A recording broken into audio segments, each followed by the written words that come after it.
Rafale विमान का फ्यूजलीज यानी फाइटर जेट की बॉडी अब भारत में बनने जा रही है और इसके लिए फ्रांस की दसॉ एविएशन और भारत की टाटा एडवांस सिस्टम्स लिमिटेड के बीच हैदराबाद में प्लांट लगाने को लेकर समझौता हो गया है। यह इतिहास में पहली बार होगा कि फ्रांस अपने एडवांस जेट का अहम हिस्सा किसी दूसरे देश में बनाने जा रहा है। राफेल के अहम हिस्से का प्रोडक्शन भारत में साल 2028 में शुरू भी हो जाएगा और इस फैक्ट्री में हर महीने राफेल के 2 फ्यूजलेजेस बनेंगे। फ्यूजलेज में विमान का मुख्य ढांचा शामिल होता है, यानी भारत न सिर्फ अपना 5th जनरेशन फाइटर जेट बनाने की तरफ आगे बढ़ गया, बल्कि राफेल जैसा विमान भी भारत में बनने जा रहा है। यह कदम भारत के डिफेंस और एरोस्पेस सेक्टर में एक बड़ी छलांग की तरह है। यह आत्मनिर्भर भारत की राह में नया माइलस्टोन है और इस समझौते के साथ ही भारत डिफेंस मैन्युफैक्चरिंग में ग्लोबल हब बनने के और करीब आ जाएगा। और यह चीन के लिए बहुत बड़ा झटका इसलिए है क्योंकि चीन खुद को डिफेंस मैन्युफैक्चरिंग हब बनाने की कोशिश कर रहा है, लेकिन भारत ने ऑपरेशन सिंदूर में पाकिस्तान के चाइनीज हथियारों को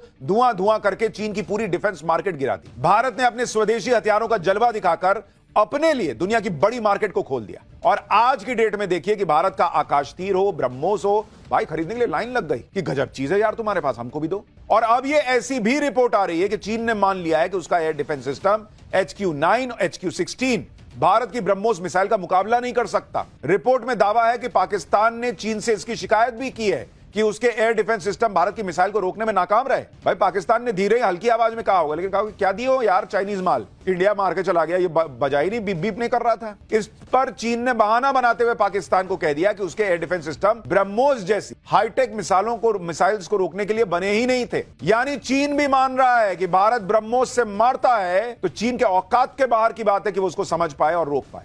इतना ही नहीं, पाकिस्तान और चीन के लिए नरेंद्र मोदी ब्रह्मोस से भी बड़ी मिसाइल तैयार कर रहे हैं। यह ऐसी मिसाइल है जिसकी रेंज में पूरा पाकिस्तान तो होगा ही, चीन का ज्यादातर हिस्सा भी आ जाएगा। यह मिसाइल है hypersonic cruise missile ET-LD-HCM। DRDO जल्दी ही ET-LD-HCM हाइपरसोनिक मिसाइल का टेस्ट करने जा रहा है। इस हाइपरसोनिक मिसाइल की रेंज 1500 किलोमीटर है, यानी पूरा पाकिस्तान इसकी रेंज में, चीन का ज्यादातर हिस्सा इसकी रेंज में। हाइपरसोनिक मिसाइल वो मिसाइल होती है जो ध्वनि की गति से 5 गुना ज्यादा स्पीड से यानी मैक 5 की स्पीड से उड़ती है। मैक 5 की स्पीड वाली किसी मिसाइल को रडार से पकड़ना बहुत मुश्किल हो जाता है।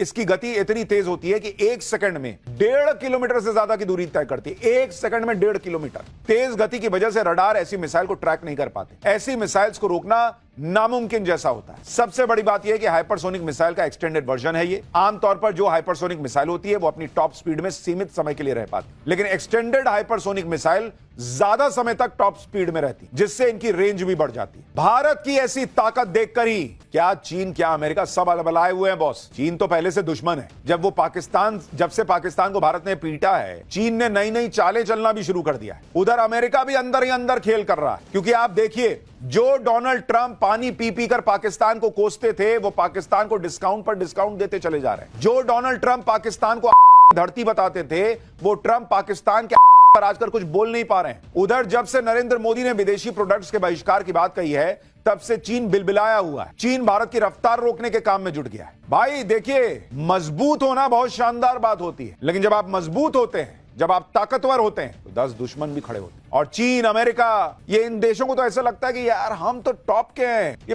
कहां भारत हमसे आगे निकल रहा है। ये इस चीज को एक्सेप्ट नहीं कर पा रहे कि ये भारत दुनिया को लीड कर रहा है।